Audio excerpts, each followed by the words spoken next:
আসসালামু আলাইকুম। আপনাদের কার কার বাসায় এরকম হয় যে মুরগি যখন খাবারের জন্য বের হয় তখন বেড়ালে মুরগির ডিমগুলোকে তা দেয়?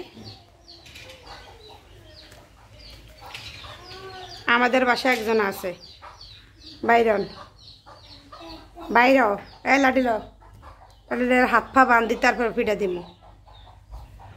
এখন মুরগি আসি বসে রয়েছে দরজার সামনে, কিন্তু উনি তো মাশাল্লাহ দেখে ডিমগুলারে কি করছে। এবার এমনি আমার মুরগির বাচ্চাগুলো সবগুলো মারা যায়, তারপরে দিয়েছে মুরগির বাচ্চাগুলো ঠিক মতন ফোটে না, মুরগির ডিমগুলোর মধ্যে কেন জানি বাচ্চা হয় না, অনেক সমস্যাতে এবার আমি ভুগছি। তার মধ্যে মিঠাই আমাদেরকে খুবই বিরক্ত করছে। মিঠাই এইভাবে কীভাবে যে বসে রয়েছে দেখেন, মিঠাই এভাবে বসে থাকে সব সময়।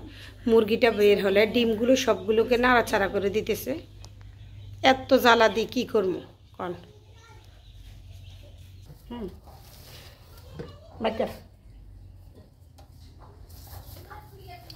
আমরা সব শুনতে এভাবে আসে আসে মুরগি আসে, এই যে রে এই যে আল্লাহ। এই জন্য অনেকে আমাকে প্রশ্ন করেন যে আমি কুচে বসা মুরগিগুলোকে কেন ঢেকে রাখি। আসলে মিঠাই একটা ভেজাল সৃষ্টি করে, এই জন্য আমি এই যে ঢেকে রেখে দিই।